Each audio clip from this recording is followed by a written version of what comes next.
driving. Drive. And we were driving out of where the Tesla showroom is in Mumbai. And That's at BKC. That's at BKC. So it's like a office complex with reasonably wide, sometimes crowded roads, but on all sides are big crowds, relatively speaking. And this is literally leaving that complex, which is a swanky office and showroom space. And they have those plastic rumble strips, right? There's one big one. Yeah. And you go over that, and Vivek was with me. Vivek's a colleague who shoots for us. And we both looked at each other like, oh. Why? Because the suspension immediately feels firm, like stiff. American car with firm suspension. Dude, it is like... And then there's a little bit of noises in the car also when it does that. Like what kind of? Creaky, rattly noises? A little bit of rattle noise, you know. So you're like, we both looked at each other. And like, okay, this is going to be something to check out, right? So we got out and, of course, okay. Before we could figure out the suspension part more and further, the one thing, when you look at, because it's got big tires, it's a big car, it's a 2-ton car and it's a long car, and you get out into Mumbai traffic and everything is at a distance. Sound insulation on this car was exceptionally good. I did not expect that. Because everything else that feels a little bit budget on this front, wow, it was good. Which is why even though the music system was maybe not that great, but you could enjoy it more because everything was more clear. And we were joking about it. It's like when you press the horn, it's like you think somebody else is on. It's distant, man. It's ridiculous. Yeah, I remember driving the first Rolls Royce that I've ever driven, and I could barely hear the honking. And it really upset me because I was like, I'm trying to tell you that I'm here in a very large car. And then I was like, have I told you that I'm here in a very large car successfully or not? Because I don't know how loud it is. And then when I was returning the car, then I told the gentleman who had brought the car to me saying, can you honk while you're inside? I just want to know how. It's like a regular horn. Then we'll come to the suspension. The suspension is something that needs more polish. Okay. There's no two ways about it. That it is firm is fine. But it needs to have a flatter setting, right? In the sense that what it's doing right now is that it constantly has a bit of movement about it over our roads. Yeah. Now, this is something that was a red flag for me straight away. And then 2 things happened after that. One was we hit a properly rough patch of, this is that beautiful stretch between Chembur and the Vashi Bridge, right, where that work is going on, and that's completely destroyed, where everybody slows down. We said, yes, let's go for it. So we drove through that without slowing down, went for the worst bits, and you realize that it's solid. You think that firmness is going to translate into discomfort. Over the rough stuff, this thing just nailed it. So big hits are being taken. It was taking it, like it felt solid. In that sense, it felt SUV. Right. So the sense that this would not fit on our roads, not be able to deal with the rough stuff, that Not was, from the fragility perspective, for sure. No. Okay. And in that regard, the ground clearance, I think the quoted figure is 163 mm, which is low. Right? An SUV maker quoting a ground clearance figure? 160, oh no, they're not from here. 163 mm is unladen, and then I checked the manual. So when it's in the laden state, it's 136. They're claiming laden and unladen. Yeah, so it's like they don't know the rules of the Indian SUV business. They learn in India. They're saying these specs we don't have to give. Dude, you have to tell us the horsepower and not tell us the ground.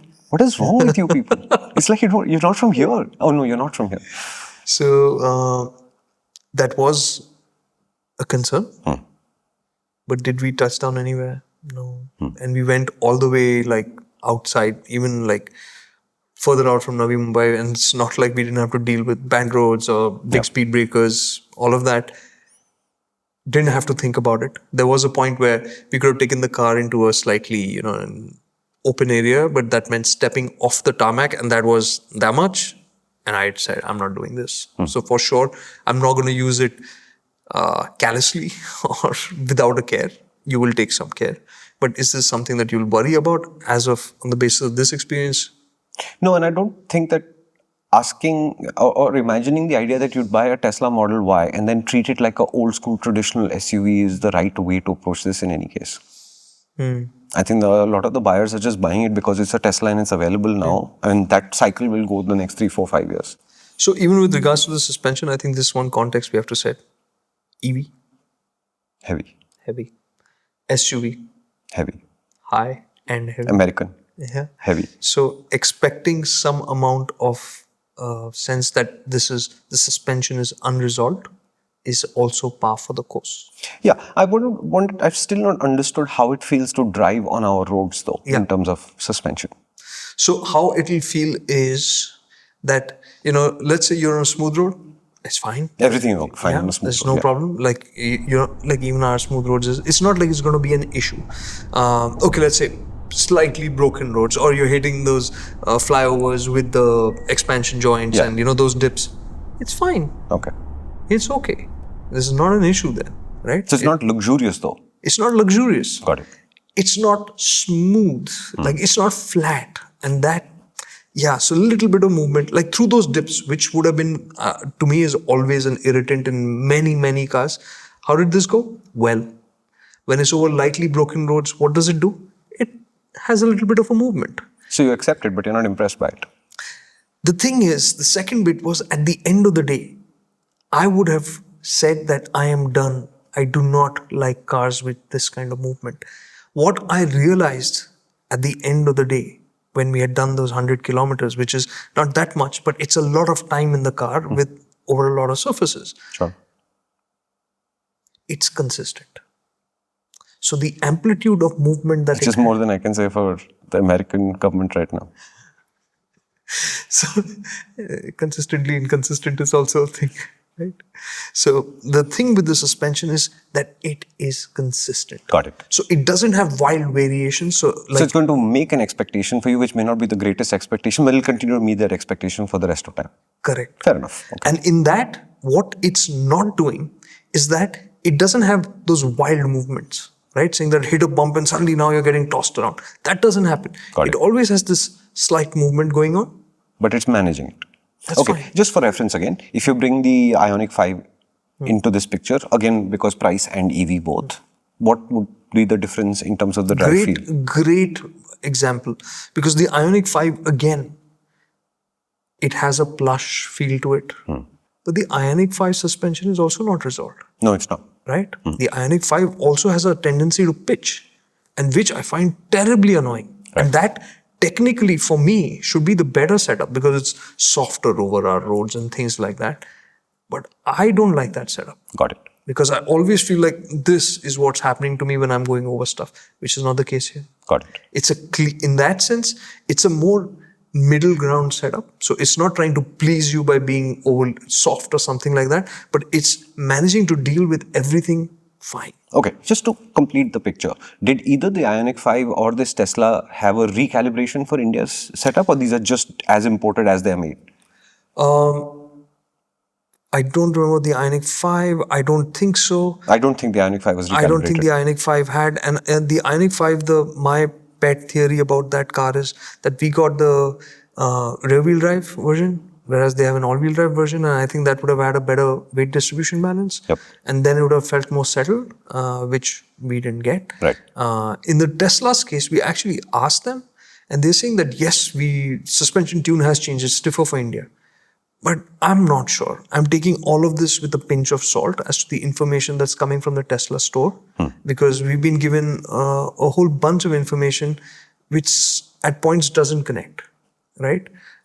So in terms of the specs and things like that. So we'll just park that. Okay. Because what was also alluded was that yes, you have India spec suspension, and for India, we have taller sidewall tires.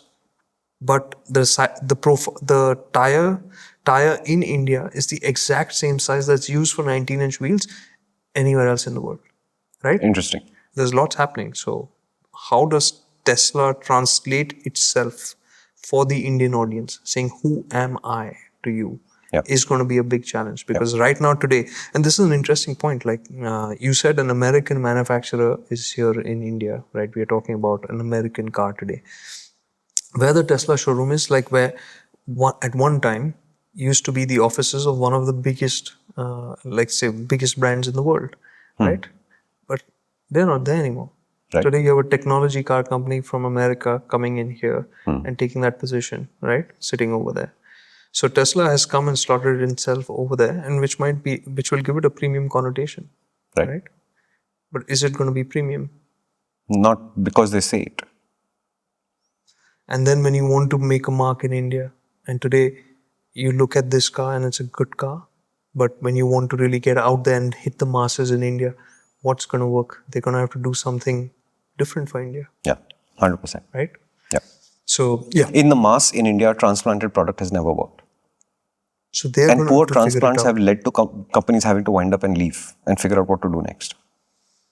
So they're going to have to figure out how they do that, and I think that translation it's a really important thing, because like we said, like with products, once an image is made, it's done. Very difficult, yeah. So anyways, back to the why. So the suspension, I would have expected it to be the deal breaker for me.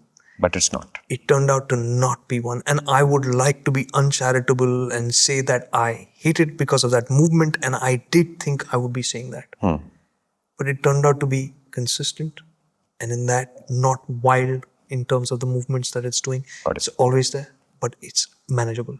And I'm telling you, I'm looking forward to spending time with it again, despite this. But what about the first rumble strip that you heard and the noise that you heard? Yeah, so that stiffness is there. What kind of noises does it make? It like creaks. There are some rattles at the back of the plastic and stuff like that. So some things like that. Twisting kind of.